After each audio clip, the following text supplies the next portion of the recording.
So, mga idol, paano buksan yung ganitong TV, Pensonic? Yung may salamin sa harapan. Siyempre, yung iba, hinahatiya yan. Pero sa akin, DIY ko. Marami loob eh, kailangan malinis. Nakita nyo, nasa loob yan eh. Pero paano bubuksan? Siyempre, kailangan nyo ng hingang. Mahinaw. Jadi, tawag natin. Tawag natin. Jadi, sisiraan nyo to. Ayan, kaso lang. Ayan. Gaganon ninyo lang. Hanggang makita nyo salamin. Nakita nyo na yung salamin. Nakita nyo yung salamin.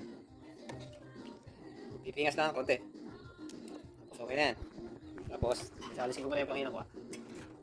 Tapos kailangan nyo ng salamin panundot ko ito. Kumuha ko ng personalized na panundot. Kasi lulusot ko ngayon siya dito. Sa mga solar lights nga rin pala, may salamin yan, di ba? Ganito rin ginagawa ko, sinisira ko yung kapraso. Tapos didikita ko na lang yan ng stickle. Lulusot ko lang na ganyan. Sa YouTube, wala nagtuturo niyan. Ito DIY oh. Unti-unti nyo lang na gano'n eh. Unti-unti nyo lang. Meron nyo siyang nilalagari. Gaganin nyo lang. Gaganin nyo lang. Bibitiw yan. May pandikit yan eh. Kaya lang pagtagal yan. Ayan. Para hindi babasag. Ayan, ito tubigas. Nalagariin nyo lang. Tapos medyo iangat nyo. Huwag nyo lang pepersahin. Ayan o. May pandikit yan eh. Ayan o. Tapos pasok nyo ulit. Angat yung konti. Pasok nyo ulit. Lagariin nyo lang.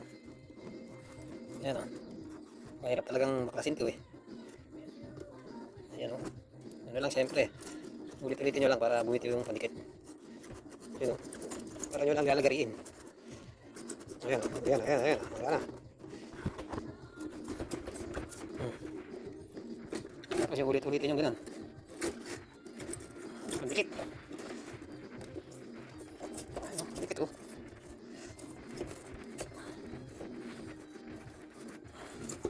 Pero ito nga pre, stainless to. Bahala na kayong gumawa kung sakaling nag-DIY ka. Ayan, nangangat nyo na, nakaangat na to eh. Angat nyo lang konti para hindi mabasag. Ayan, kukula ginamit ko. Tapos babalik-balikan nyo para siguradong tanggal yung dikit.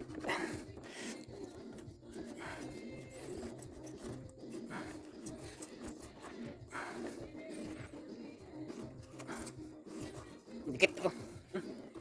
Sobrang dikit. Ayan, ang tanyo.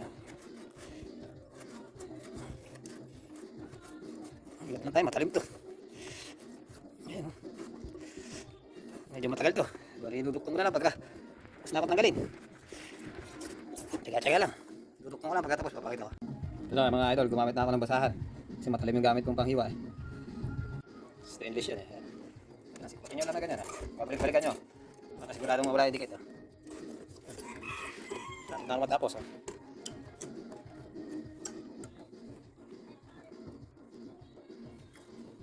Kaya natin angat-angat konti.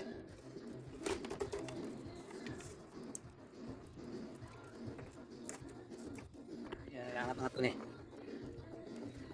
Kunti pa. May paa kasi, ano ba yun? May paa. Kaya pa yung paa.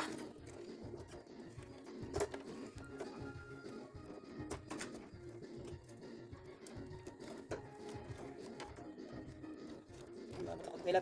Matalim yung gabit ko.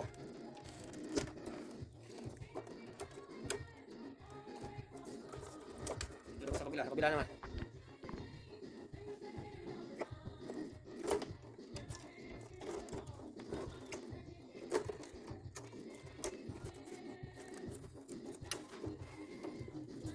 Sinipirsa ko na. Kaya ako may wasahan eh.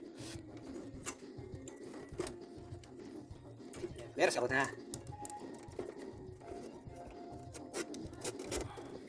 Unti-unti natin, baka umangat na.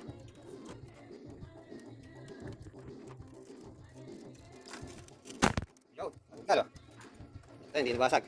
Dumi oh. Sila na rin pala LCD. Dilinisin ko lang salamin. Yan. Ganun lang pantanggal. Saka sa mga solar, yung may salamin. Ang gagawin nyo, siraan nyo din sa may gilid para masundot nyo. Yan ang ginagawa ko sa solar eh. Yung sample, meron akong solar dito nga pala na pinakbak. Yan, ito ko sa inyo. Ayan o. May salamin yan, hindi nabasag yan. Hindi nabasag yan. Tapos ang ginawa ko, yan, sinira ko sa ilalim para masundot. Ayan. Nakita nyo, lalim, hindi nyo masusundot nung hindi nyo sinisira kasi ayan, nakalubog yung dikit nyo. Ayan lang.